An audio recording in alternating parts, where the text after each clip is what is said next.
السلام علیکم، be B C Urdu کے ساتھ میں ہوں جائشہ ربی۔ خبر شامل کرتے ہیں اٹک سے، رپورٹ کر رہے ہیں رانا شوکت علی۔ تفصیلات کے مطابق آپ کو بتا دیں، ضلع اٹک میں ڈینگی کی بڑھتی تعداد کی وجہ سے عوام کو ریلیف دینے کے لیے سی ای او ہیلتھ ضلع اٹک ڈاکٹر جواد نے عوام کو ڈینگی سے بچنے کے لیے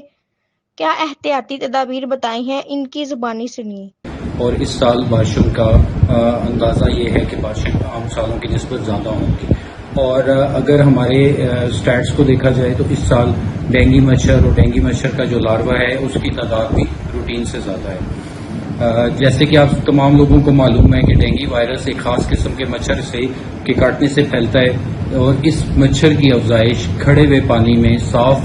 کھڑے ہوئے پانی میں اس مچھر کی افزائش ہوتی ہے۔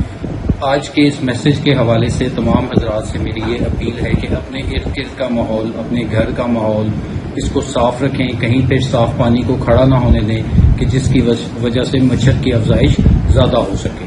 اپنے ارد گرد گھروں کے اندر برتنوں کو ڈھانپ کے رکھیں، کاٹ کباڑ اگر کوئی پڑا ہو تو اس کو تلف کر دیں، فریج کی ٹریز میں پانی نہ اکٹھا ہونے دیں، روم کولرز کی باقاعدہ صفائی کا خیال رکھیں کہ ان کے اندر صاف پانی زیادہ دیر تک کھڑا نہ ہو۔ مزید معلومات کے لیے دیکھتے رہیں بی بی سی اردو۔